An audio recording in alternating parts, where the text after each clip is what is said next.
Welcome to Make Up Your Life with me, Devon, your host. And today we have another amazing guest, Gregory Arlt.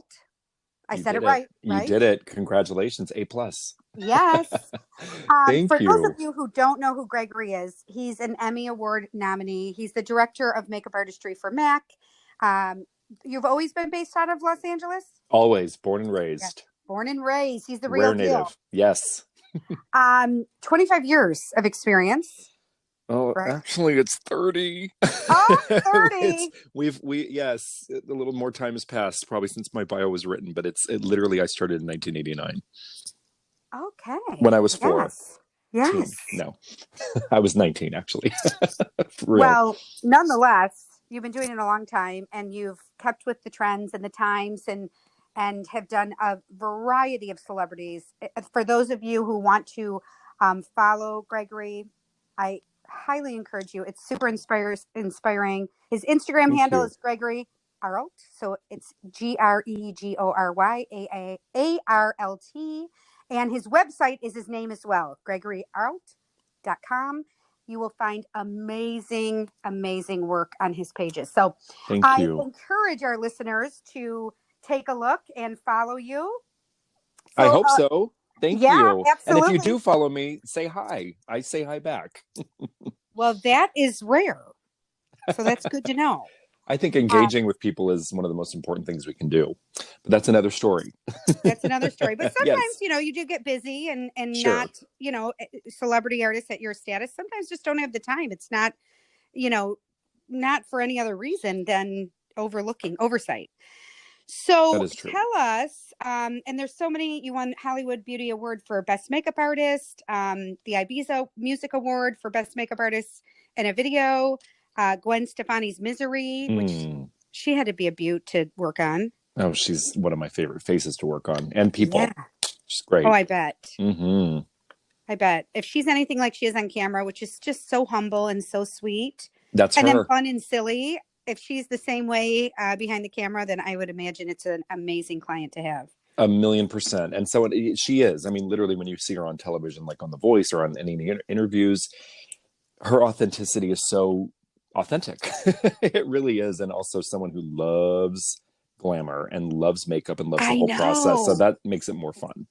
For sure she does. Definitely. Definitely. So I loved this. These are my notes. Gregory considers himself a beauty exorcist. What does that mean? No, it sounds. What does that mean? I will see. My approach to beauty, it's always been more about pulling the beauty out of someone. That's what I mean by being a beauty exorcist, because really truly, like, it's one thing to just like put makeup onto someone's face, but it's another thing to really respect who they are, their bone structure, their coloring, but also, and probably most importantly, their personality, revealing their beauty, pulling it out and seeing it. I think that's a gift that a lot of makeup artists have, is to really kind of see within and what's going to make sense, what colors are going to make sense, what textures, what vibe. Is she a red lip woman? I mean, the list goes on. But so that's kind of in short what a beauty exorcist is. I love that. Thank I love you. that. So let's go way back. Okay. And did I miss anything? Because you have an amazing portfolio and resume. Is there anything that I didn't catch that we should brag about a little bit? Oh my gosh. Well, it sounds like you've done your research, which is really appreciated. Definitely. I mean, if maybe when we go back, I'll think of anything that might pop into Yeah. my brain. Yeah. It's been a long journey, right? It's a 30-year one, which is quite a long time. Yes, I've been. I love that you're still inspired though, because I'll be honest, I don't hold a brush anymore. I've gone Really? into different. No, I don't. I did for a long time, and then once I opened the school, I loved teaching so much and inspiring students, and doing the demos, but I wasn't interested in and working on clients anymore. And then Mm, I kind of lost that passion. I just love inspiring others to do it. So, and I knew that I hmm. needed to be done. So I love that you have kept that fuel for the brush and that fire for the brush. I tell you, it's so funny because I very much like you love to teach. I love to teach. It's in my blood. And when I actually, I mean, I'll jump around a little bit. When I first started working for Mac, which was in 1993, believe it or not. I actually was hired as a traveling makeup artist, but Mac was such a small company at the time. The joke was, if you could read, you can train, So I became a trainer as well as a traveling makeup artist. And I've always just really loved to teach people. I love when you can give someone that aha moment, like, oh, I didn't know that technique could allow me to do a better eyeliner, or anything that is inspirational. But at the same time, I love doing makeup so much. It's just I've missed it so much during this last year, which Oh, is a whole yeah. other story. I mean, I have gotten, I've had a sprinkling of jobs over the year, but very few, very far between. But we're kind of vaguely getting back to what we were doing, but still with caution. But that's, again, another story. But when I actually did makeup again during the pandemic, I was like, do I remember how to do this? Yeah. Yeah. And But it's like I riding did a bike. totally 100%. Exactly. So yeah, I mean, I really still love teaching people, and I love doing like any kind of tutorial or I did and do quite a lot of master classes, again now virtually, due to the pandemic, but it is something that I love to do for sure. Yeah. I love that. Mm-hmm. It's a void you can't even explain. It's so fulfilling, so rewarding when somebody else gets it and Mm-hmm. just has, just so excited. So let's take you way back. When did you first know that makeup was for you? Like, I'm talking, I have people go back to when they were 5 years old. Right. When did you know, It's or about that did you time. know? Or did you know? Because I know that for me, it was almost like it was a hidden talent I didn't know I had. So I Mm, loved it, but it was a different journey for me. I was like, oh, right. people like what I do. Oh, okay. It gave me the courage to want to explore it more. Explore it, So sure. yes. So tell me, what was that moment? So I feel like it's so interesting when I've tried to pinpoint it. And I think for me, I mean, I grew up the youngest of two older sisters, a mother and a father who's an artist. So I grew up in a very artistic, creative, feminine household, for lack of a better. And so beauty was kind of always around me, watching my mother get ready to, put her face on to go to work, and watching that transformation. And I think for me, I mean, I was always super, I mean, like Barbie was like the cornerstone of my childhood, and playing with dolls. And so was Star Wars, but I was never really into like, trucks and war and all that kind of stuff. I was really into my sister's dolls growing up, and I loved styling them and putting clothes on them and brushing their hair and doing anything that like involved glamour. And I loved like when as a kid watching old movies, like on the weekend, it was always like on Sundays, Channel 5, it would be like My Fair Lady or, what have you. And I was always enchanted by that. And of course, being a child of the 70s, watching all those great television shows back then, all the glamorous ones and variety shows, and watching Cher on TV and all that kind of stuff. So I think for me, I had two real aha moments. And I think one of them was when I was 8 years old. My mother came back from the Broadway department store just after having a makeover, in quotes. I never liked that word personally, because that always insinuates something was wrong and you had to redo it. I always think a makeup application or just showing someone a different way. So she had gotten her makeup done. And I remember my mom always was very natural, like, had dark hair and dark brows. And she always wore like a red lip or a bright lip, but very minimal makeup otherwise, a little hint of mascara. But she came home with like, I mean, I was 8, so this is 1978, basically. Yes, I'm telling you my age. And I always say I'm somewhere between Botox and death. No, I hashtag truth. But I was 8 years old, and she had like blues and purples eyeshadow on. I mean, she looked like a different woman. And I just remember, and she, of course, was a sucker and bought everything, which she naturally really never used again, but had all the bags. And I just remember thinking, oh my gosh, look at my mother. What did you get? And I remember like, it's almost like this memories from yesterday, like just voraciously going through her bag of makeup and opening things and touching the blush with my finger and just really, and smelling it. I mean, makeup had, a smell back then, really, if you remember. Yes.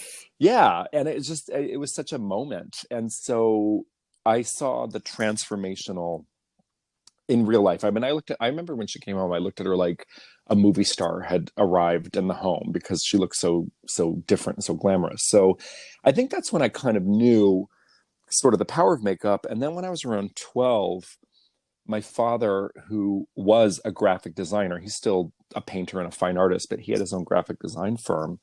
And this is before the internet. So he wasn't going to, Google, a female model or whatever. So he would get lots and lots of books coming through his office. And I remember he got home from work one day. And he's like, Gregory, come here. I want to show you something. Look. And there was this book that was open, and there were two women. There was one on the left and one on the right. And the one on the left was like, freckled and blonde and had no lashes and just looked kind of homely.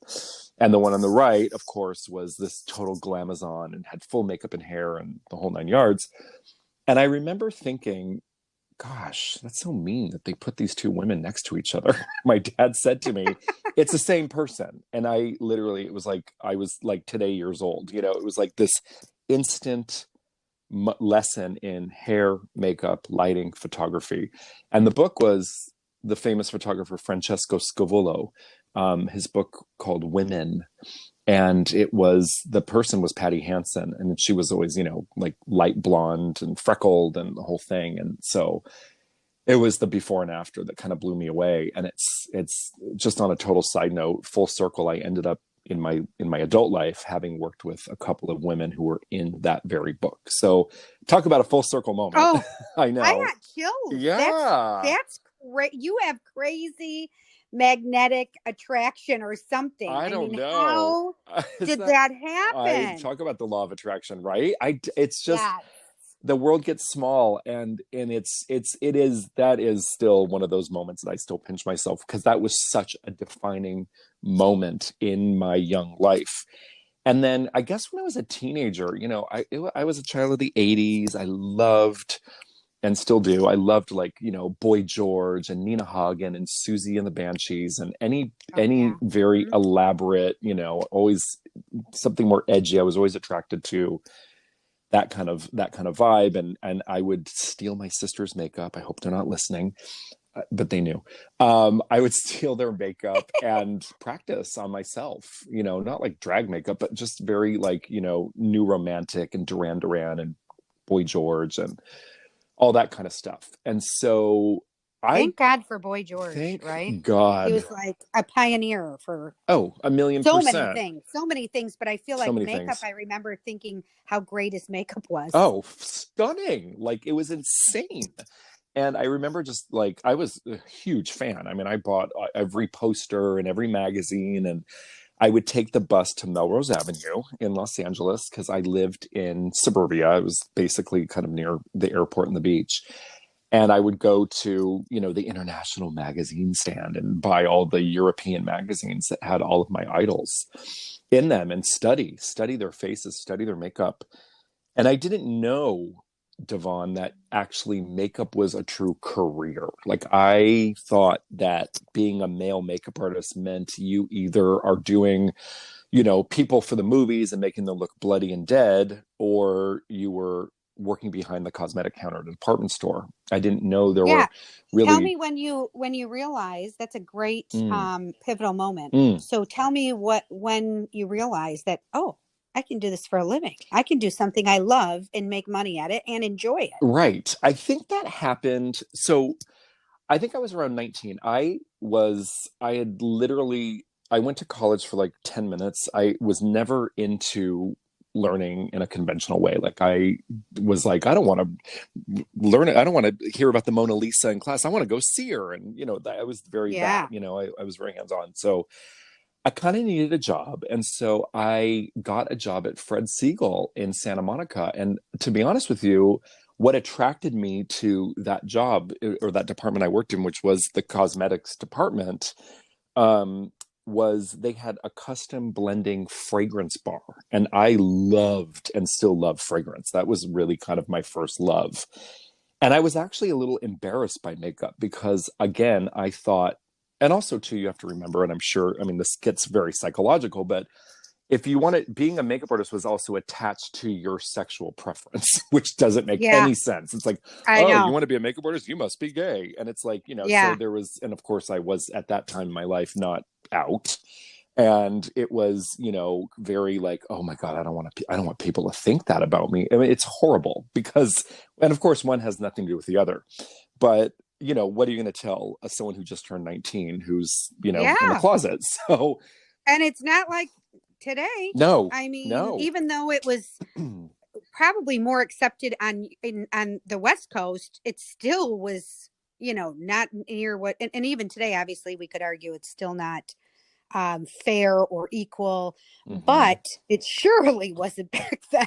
No, So I could definitely not. absolutely see why absolutely see why. Right, exactly. And of course, I mean, could be a whole other conversation, but I mean, at that age, there were not very many at all role models. There was no one to look at. I mean, there was Paul Lynde on Hollywood Squares, who was over the top and flamboyant. And there was Boy George, who a lot of people were like, oh, he's a freak. He's wearing a dress and has makeup on and braids. And so it was really tricky, navigating that. And so they asked me when I interviewed, they said, do you have any makeup experience? Because we also sell makeup here.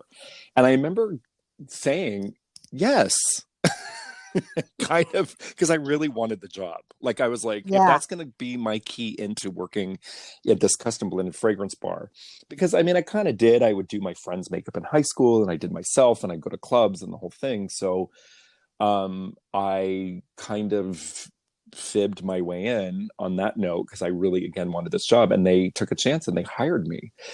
And so I literally working there, I worked there for about 3.5 years. I was there from 89 to 93. And I mean, what a journey that was. And I think that, there were two women who I worked with who were bona fide makeup artists, and they taught me so much. And I was so interested. And it was interesting because at that point, makeup artists like the late great Paul Starr used to come in because we carried Shuamura Cosmetics, and that we were one of two places in all of LA that carried it. So I that's the first time I realized that, oh, he works with movie stars and he's doing their makeup for photo shoots and red carpet and that kind of thing. And so that's kind of when that pivot happened for me internally, when I realized that, oh, this is a thing.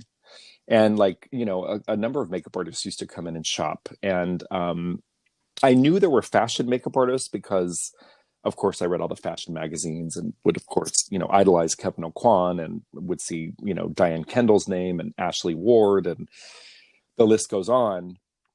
But I didn't realize that there was like somewhere like a Hollywood makeup artist. So that's kind of when it kind of hit my radar, and I still didn't think I would do it for a living. At that point, I was getting more and more interested in it, and I was literally and figuratively coming out of the closet more with being a makeup artist. Like, oh, this is something I'm interested in. It's art, because I always loved doing art as a child, and my father encouraged it. So that, Thank God for your yes, oh, dad. thank God for Bob Arlt. I tell you, he is an amazing human being on so many levels. Yes, exactly. And so, yeah, very encouraging. And so I think it was, I mean, just to kind of fast forward a little bit, when I finally left Fred Segal, I was doing photo shoots here and there and doing like test shoots and kind of trying to get my portfolio going. And I met a photographer. And then in February of 93 is when I decided, okay, I love Fred Segal. I think I've kind of hit the ceiling. It's time to move on, but I don't really know what's next. I was not confident enough to be a freelance makeup artist at that point. And also, too, at that point in Los Angeles, it was a small pool of artists, really small, of doing like, red carpet and celebrity and photo shoots. Very, very small. And I did not remotely feel like I even deserved to have a seat at that table at that point. And so I got a job with MAC. And that's when I really realized, okay, I am now fully 100% into makeup. Fragrance is gone. No more skincare. No more, bath products like we carried at Fred Segal. Now I'm fully immersed in makeup. And then that's truly when I realized that this could be a career. Nice. You know how many people, I'm just sitting here thinking about when you just said Mac, who's the next Mac? You know how many amazing Mm, artists Mac turned out because they gave him an opportunity and the courage and the education and the mm, products, of course, to develop themselves as an artist. Like, who's going to be the next Mac? Because so many of these retail companies, I hate to say it, are just about sales. Mac invested in their artists and their employees. hmm. And I don't see anyone stepping up to bring in this next generation of amazing talent. Thankfully, a lot of these young people had the advantage of the internet and getting Yes. inspired by YouTube and how to, Yes. you know what I mean? So Yes. 100%. that's propelled them Mm-hmm. forward. But even so, the experience and opportunities that Mac provided, Mm-hmm. there's no retail company that holds a candle to that. I completely agree with you. I couldn't name one. And I think to your point, especially in the very beginning, quote unquote, like in the 90s, like literally Yes. before the internet, Yeah. you know, Yeah. they really were a very, very maverick company. I mean, there's been no other Hmm. like it, and I think, especially at that time, I mean, you talk about timing, it was the perfect storm of creativity and inclusivity, and everybody, the joke was Mac would hire the unhireable, people with piercings and tattoos and colored hair and who were true artists and expressive. And Yeah. it was a very, very different time. And now, of course, with the advent of the internet and people, YouTube and Instagram and the list goes on, and different companies, there's so much noise out there. And you can't really tell, like, you see somebody wearing all black and a brush belt. Do they work for Mac? Do they work for another brand? Because people have, kind of knocked off that business model to an extent. But it's hard to say. It is hard to say. I think that it's how do you, and this could be another conversation altogether, it's like, how do you set yourself apart from everyone else? And I think it was a little easier to create an identity back then before the internet, because people had to rely on their memory of you as opposed to Hmm. googling you. Yeah. And that's when, but that's always the thing. But I always tell anyone who's starting out, there's no other you, so you have no competition, because no one can do what I you do. 100%. I think customer service plays a big part of that, and Yes. sanitation now at this point. So if you Mm-hmm. want to set yourself apart, because there's still some, remember when, and I can say this because I worked at a salon in Birmingham in the 90s, Mm. and the artist was, I loved her and hated her at the same time. She was so mean to me. Oh God. And she really inspired me to want to be an artist because she was so fantastic. She came from New York. It seemed so cool, again, to a 19-year-old, Mm-hmm. right? And but the way they treated clients, I, I was like, I just can't believe that they accept this. But anyway, so where was I going with that? Well, customer Shoot. service, I mean, that's always Customer been the service. cornerstone of Mac, as This well as artistry. right. And so there I don't know where I was going with that. I'll have to cut that part out. But anyway, off the record, I mean, just, I remember how bad the customer service was, but she was so talented and everybody loved her. It didn't matter. Well, Where that's now right. I feel like it doesn't matter how talented you are. There's such a big pool to pick Yes, from that's true. that you're going to get passed over if behave like That's that. right. But anyways, let me give you a heads up too. Sometimes this will shut off at 30 minutes. If it does, I'll send you another link Oh, no and we'll problem. finish. Okay.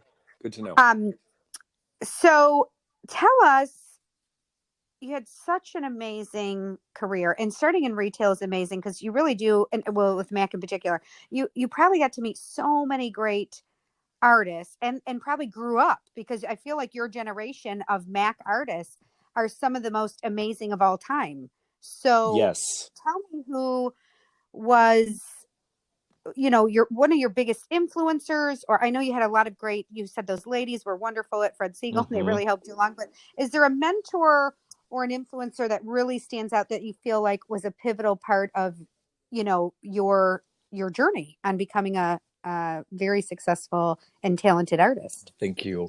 Oh my gosh, Devon, there's so many. But if I were to pigeonhole it, if I were to, like, and meanwhile, off the record, I'm looking at, it's like we have 6 more seconds. Is it going to cut off? I know. Let's see. I'm Let's looking see. too. No, we're still Let's see. going. Oh, we're still All right. going. All right. Back on the record.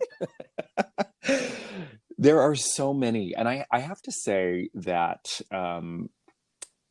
Marie Mason and Andrea Kessel were two people that really taught me a lot about makeup at Fred Segal.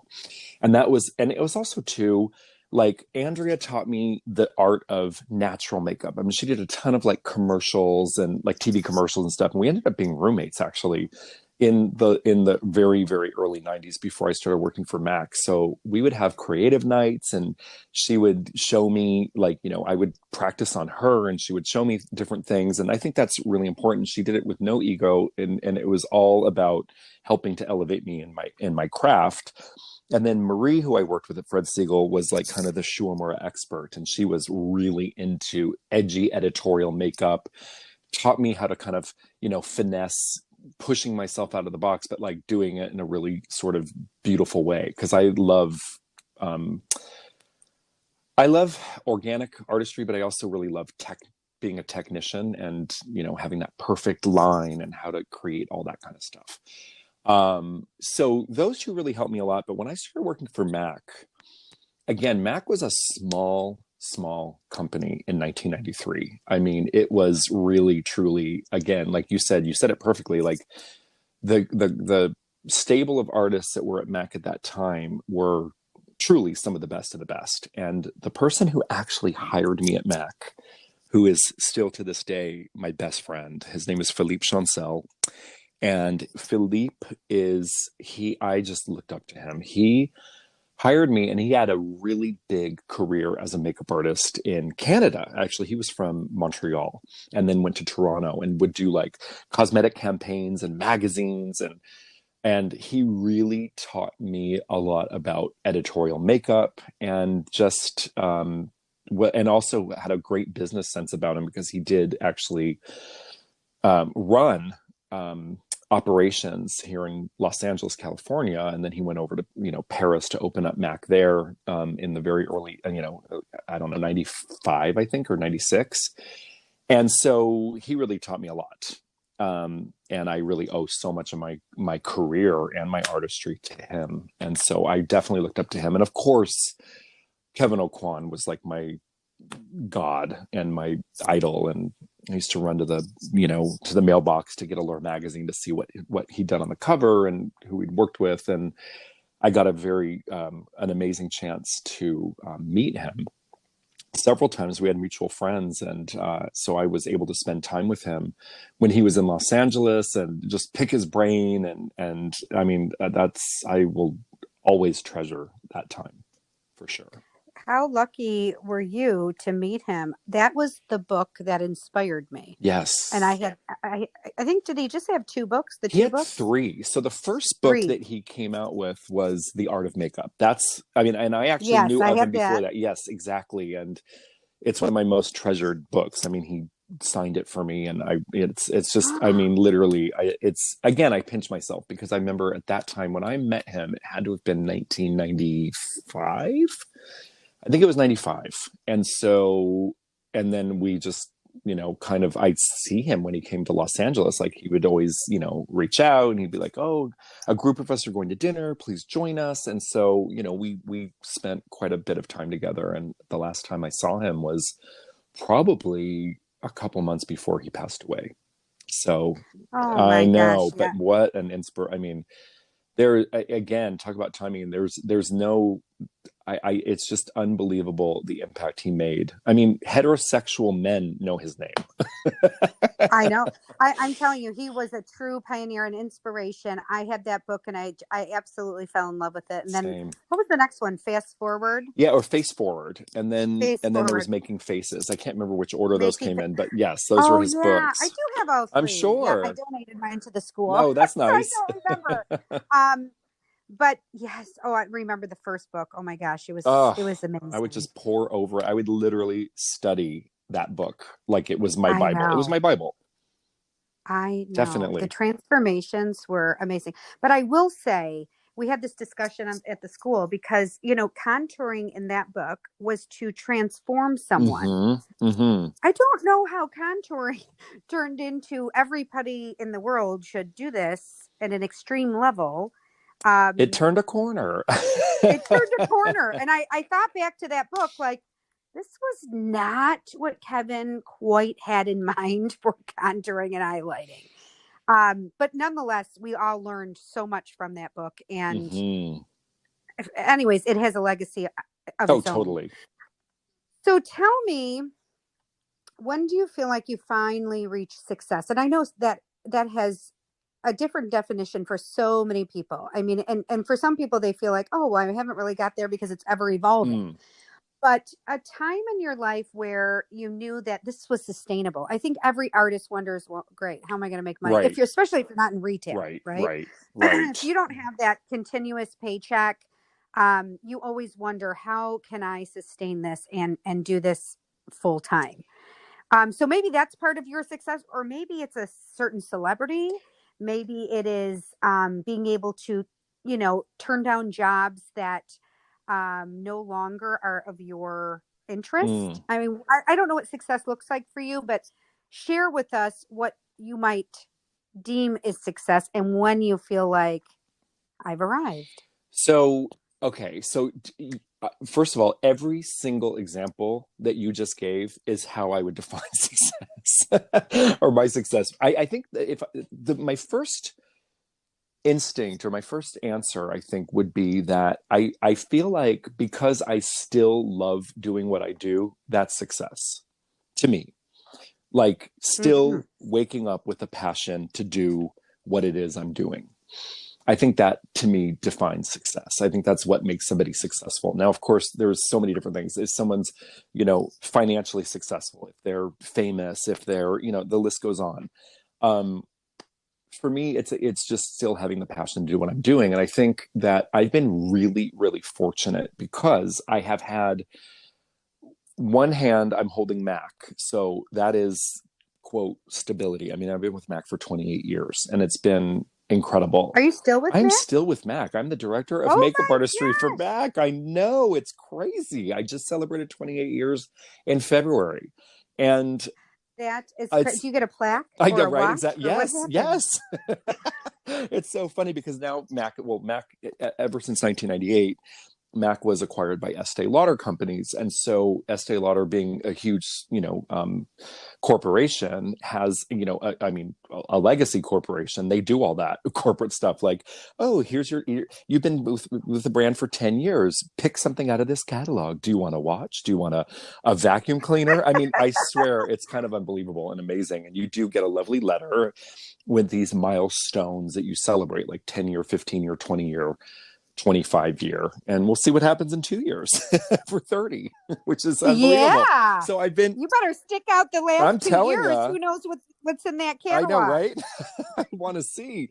So there has been that where, yes, it is. I mean, I am in a corporate position. I'm a director with the brand, Director of Makeup Artistry, which is basically a spokesperson for the brand, and I sit in on product development meetings and create, help to create trends and all sorts of fun stuff. And especially now during the pandemic, it's all kind of migrated to everything being virtual. So I've had Mac, but also I'm with an agency as well. I'm with Forward Artists. And so I've kind of got this best of both worlds where it's like I've got this corporate retail job. And also I have this sort of freelance job, which of course sometimes it is feast or famine, just like with anything. Sometimes there are dry spells and sometimes it's torrential downpours. So It really depends. But I think that to kind of go back to like a viable moment, I think for me, like the first time I ever saw my name in a magazine, that was like a rush. Like, oh my gosh, that's when you're like, oh my God, I made it. Like you feel like, and that's just a piece of paper. It's just printing, but it did make me feel kind of like, okay, whether or not I'm going to ever be printed in a magazine again, this is a really, really amazing moment. And that felt really good to me. Or seeing my name on a credit on screen. I think also too, like, when you start to work with more people and there's word of mouth and you realize that, especially with, I have to say social media has been an incredible tool for elevating careers in a lot of ways, because there's a lot of eyes on you. You know, I mean, I would look at a magazine and open up like who did this makeup and look in the credits and look in the little, what they call the gutter of the magazine, you know, the inner spine, to read who did the hair and the makeup and all that stuff. And now you can just go, of course, go on Instagram and see credits. So I think that those kind of things are kind of made me feel like, okay, this is, maybe I'm on the right track. And then, you know, if a celebrity had heard of me or, you know, had requested me because they'd seen my work, then you're like, okay, I get, being on the radar is Oh, an yeah. exciting feeling. I don't know if that necessarily, it's like, I Yes. always think of Cher, like when Cher won her Oscar and she said, I don't know if this means I am somebody, but I think I'm on my way. You know, it's like you get these milestones of recognition, and some people have a major bucket list and they're like, well, once I achieve X, then I'll know I've made it. But I always think, you know, happiness is a journey. It's not a destination. Just be in the moment and enjoy each milestone. Yeah, absolutely. Well Thank said. you. Um, A long that's, answer, I mean, but it's no, it's just so, I mean, to have a celebrity ask for you, that is, I've arrived. I mean, in my it's book, pretty cool. I It's pretty pretty cool. It's pretty cool. cool. I remember, this is a I, funny story. I remember, so I love Jennifer Coolidge. You know who Jennifer Coolidge is? The actress. She yes, was in Legally Blonde. She's in all Christopher Guest yes, movies, Best in Show. yeah, Love her. Love. And I remember, I don't know, like probably 15, I don't know, maybe it was 20 years ago at this point. I was at a party and she was there and I was like, oh my God, it's Jennifer Coolidge. I love her. And so I met her and I introduced myself and I said, my name is Gregory. And she goes, oh, Gregory, what do you do? And I said, oh, I'm a makeup artist. She goes, Gregory Arlt?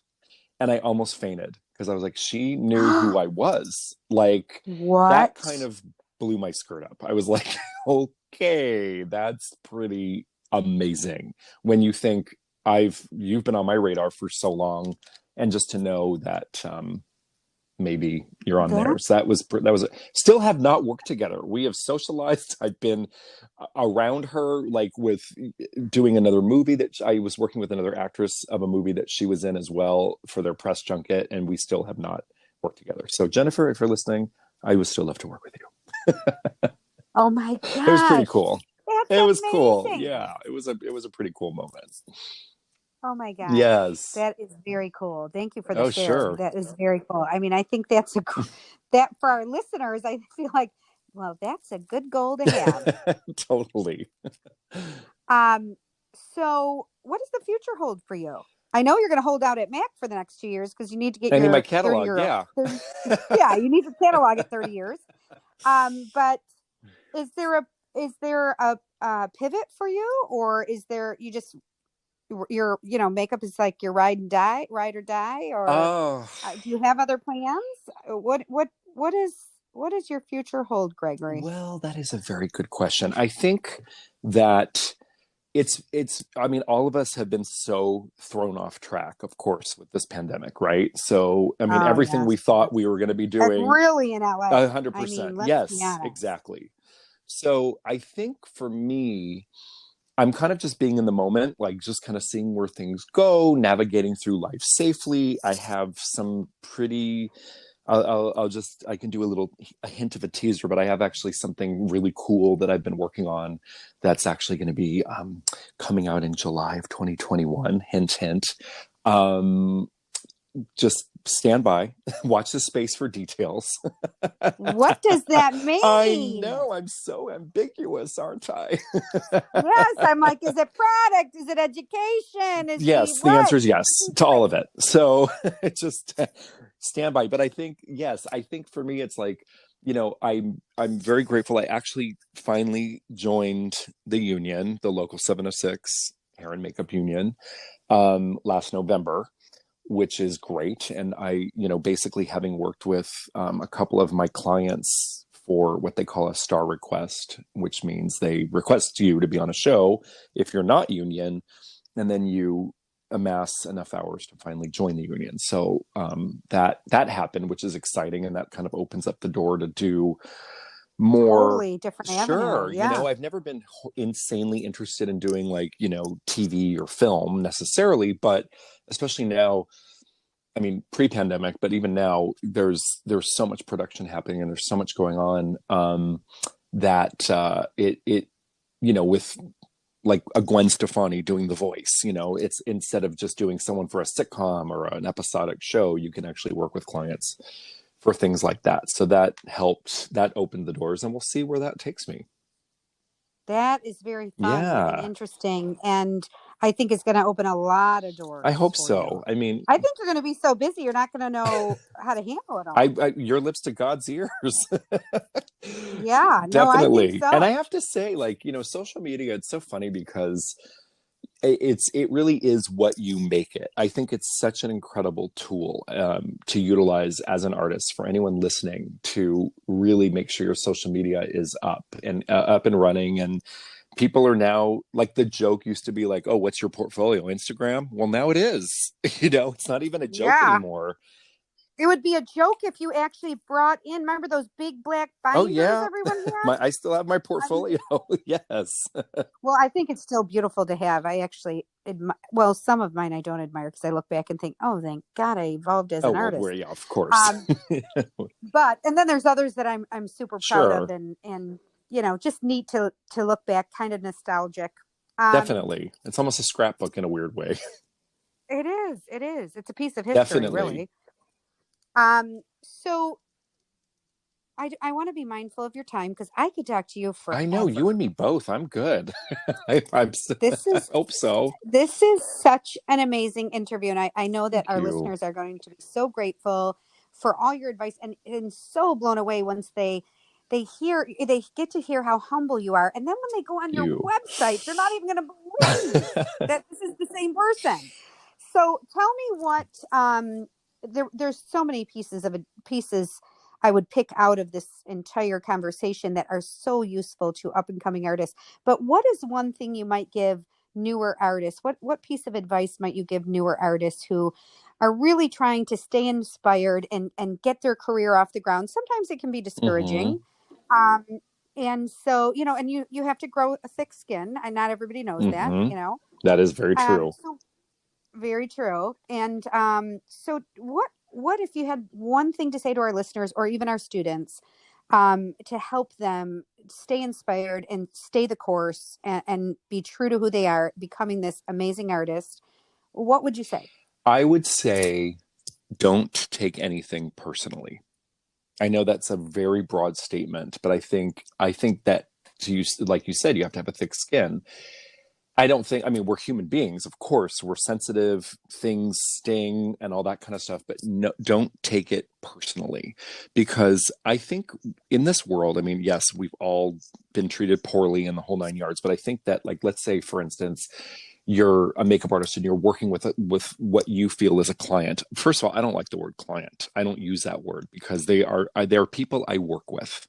A client insinuates this is like you're on retainer, this is a full-time job, and Yeah. I've never really been a fan of that word, but I digress. I just think, Gwen Stefani is someone I work with. Fran Drescher is someone I work with. It's like, it's people you work with. And I think that, if for some reason, let's say they decide they want to work with someone else, or they don't call you back. Like, let's say you did makeup for somebody and you thought it went really well and they don't call you back.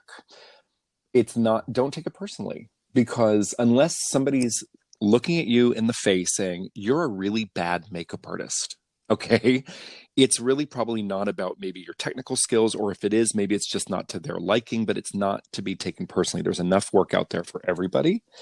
And I also believe that feedback is very, very important. I think if you don't know, you don't grow. If there's something that Yeah. you could be working on, whether it's a personality flaw or a skill with makeup or what have you, I just think that it's always good to educate yourself and to, always keep learning in any way you can. But I just really think, don't take it personally, and it's hard as artists. And I'll go back to this. I mean, I mentioned this earlier, but another thing that, I mean, it's two pieces of advice really, but I always tell people, when they get, because I've done a lot of guest appearances at makeup schools and makeup shows and all that kind of stuff. And one of the biggest questions I get is, what was I just derailed? What about all the competition out there? There's just so much, and how do I stand out, and blah blah blah. And I always say, you know what? You don't have competition because there's no other you. No one can do it the way you do it. If 10 of us are in a room and we all get the same recipe for the same cake, it's going to come out a little differently because of the intention you put into it, the strokes you use to blend your batter, the list goes on. Let's say someone keeps it in the oven 30 seconds longer. It's never going to be the same. So no one's going to do it the way that you do it.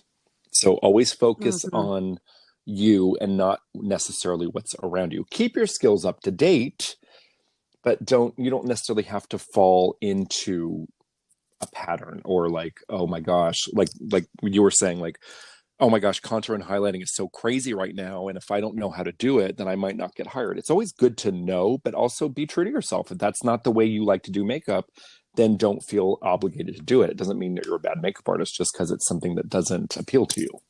If that makes any sense, absolutely. Yeah, absolutely. Right. So hopefully, I know that was a very roundabout answer, but yeah, basically don't take things personally. But I think that's a great piece of advice, and a piece of advice we have not heard, our listeners have not heard before, because everybody has their own opinion on what would be a good piece of advice, but that has not been said. And I think that's super important because if anything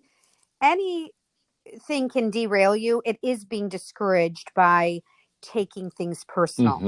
Even when a client, I always did bridal clients, and so brides are high anxiety, they're high maintenance, they're high everything, and that's okay. But you just don't take it personal. You can't. You just fix it and you move on, and you don't take it personal like it's your artistry, even though that white eyeliner inside their eye is not going to be trending 20 years from now when they look at their photos. That's right.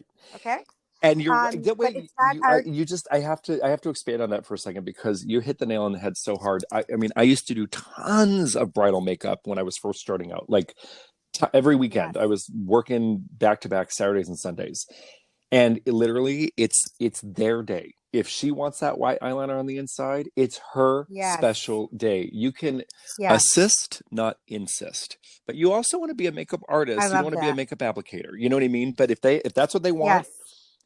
Your next job is not contingent necessarily on that wedding you just did. I know a lot of people rely on it. Oh, I want those pictures. It's going to help me for my bridal business, etc. Yeah, and there's a lot of referrals. Totally. Usually 4 of them out of the 10 are getting married. And it's okay to leave a picture out. Whoever's listening, it's okay to edit. That might not be, if you're not proud of the work, because that's what the person wanted you to do, you need to be able to stand behind what you do. And we're not going to always be able to do exactly what we want on everyone the way that we want to, because at the end of the day, they're wearing it. Absolutely. So I think that's a great piece of advice. Gregory, it's been a pleasure. Oh my gosh. Again, Instagram handle, Gregory Arlt. That's right. A-R-L-T. Yep. And GregoryArlt.com. Absolutely. You would be missing out if you didn't follow him. He has just such amazing work. Thank you. And of course, still working for Mac. I love that. Yes. I'll tell you what, I'll call you in 2 years and let you know what I get. We're going to have to do a follow-up. Our listeners are going to wonder what did he get at 30 years. Exactly. Your 30-year anniversary. Thank you. A pleasure. Oh, thank Amazing. you so much. Continued success to you and what you're doing. And it's unbelievable. And there's such a need for what you're doing in our industry. So thank you. Absolutely. Well, we're the precursor, but then they have to be handed off to and be inspired by artists like you. So this is amazing. What a great connection. Thank you so much for your time. So grateful. We're going to follow up in 2 years. Well, we'll if have not to be before, because I like and talking to you. And you as well. Thank you so much. And take care. And you as well. And be safe. And we'll talk soon. Okay. Thank you.